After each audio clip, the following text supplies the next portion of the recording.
West Pittston, Pennsylvania, a quaint town, an unassuming house at 1428 Chase Street. It seemed ordinary, it wasn't. This was the Smurl House, built in 1882, its inhabitants, the living and the dead. The Smurl family's nightmare began in 1974. They moved into the house seeking peace. They found terror. Jack and Janet Smurl, a normal couple. They had big dreams, a fresh start. They had 4 children, Dawn, Heather, Jackie, and Tommy. The house should have been a haven. It became their prison, a place of fear. At first it was small things, unexplained noises that seemed to come from nowhere, footsteps echoing in empty hallways, whispers that sent chills down their spines, cold spots that made the hair on their arms stand up. The air grew heavy, almost suffocating. An oppressive atmosphere settled over the house. Something was undeniably wrong. They felt it deep in their bones, a sense of dread that they couldn't shake. The paranormal activity escalated quickly. Objects began to move on their own, as if guided by unseen hands.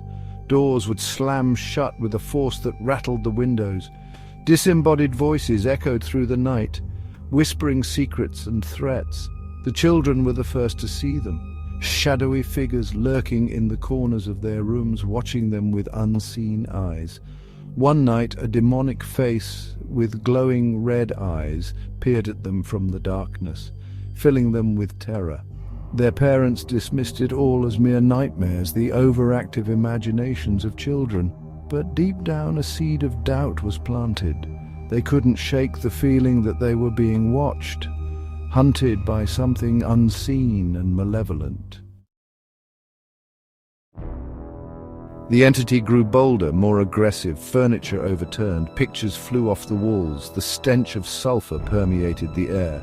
The family was terrorized, physically attacked, scratched, bitten and shoved. Unexplained fires ignited. The haunting took its toll.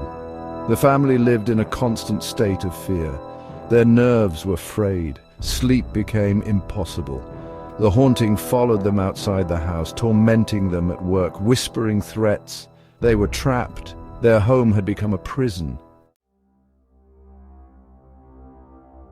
Desperate, the Smurls turned to anyone who would listen.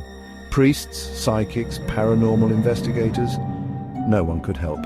Finally, they contacted Ed and Lorraine Warren, world-renowned paranormal investigators.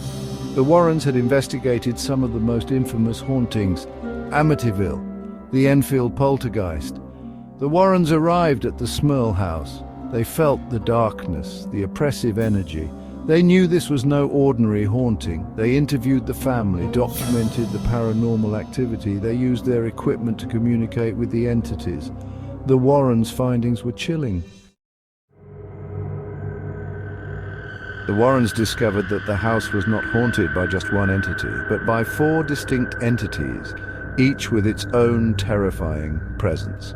A man who had murdered his wife in cold blood, an angry old woman filled with rage and bitterness, a demonic presence that exuded malevolence, and something far more sinister, something powerful, evil beyond comprehension. The Warrens believed that the demonic entity was drawn to the Smurl family like a moth to a flame, feeding off their fear, their despair, thriving on their suffering, growing stronger with each passing day. They performed several exorcisms, each more intense than the last. The entities fought back violently with a ferocity that was almost unimaginable. The house shook, objects flew across the room. The Warrens persevered, undeterred by the chaos. They eventually drove the entities from the home, banishing them to the shadows. But the victory was short-lived. The darkness lingered, waiting for another chance to return. The demonic entity returned, stronger than before. The Warrens returned to the Smurl House. They realized that the entity was attached to the family, not the house. The Smurls were devastated. They had to make a choice: abandon their home or live with the entity forever. They chose to leave, leaving behind all their possessions. They moved from town to town, trying to outrun the entity. It followed them, relentless. The haunting continued, though less intense. The Smurls never found peace. Their lives were forever changed. The Smurl House remained empty for years, a testament to the horrors that transpired within its walls. The once vibrant home now stood as a ghostly relic, its peeling paint and overgrown yard telling a story of neglect and fear. The haunting of the Smurl family became one of the most well-documented cases of its kind. Skeptics dismissed it as a hoax, but the evidence and testimonies were hard to ignore. The chilling events that unfolded within those walls left a lasting impact on all who heard the tale. Believers were left to wonder about the true nature of evil. The Smurl family eventually shared their story with the world, hoping to shed light on the dark forces they encountered. Their experiences sparked debates and discussions about the existence of supernatural entities. In a book titled The Haunted and in a made-for-TV movie, they wanted to warn others. Their message was clear. The unseen world is real, and it can reach out and touch our lives in terrifying ways. To let them know that evil exists, lurking in the shadows, waiting for the right moment to strike. The Smurl family's ordeal was a stark reminder of the unseen dangers that can lurk in the most unexpected places, waiting to strike. The Smurl House stands as a chilling reminder of the past. Its eerie exterior and menacing facade continue to evoke fear and curiosity.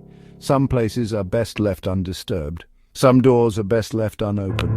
The Smurl House serves as a powerful warning to those who dare to explore the unknown.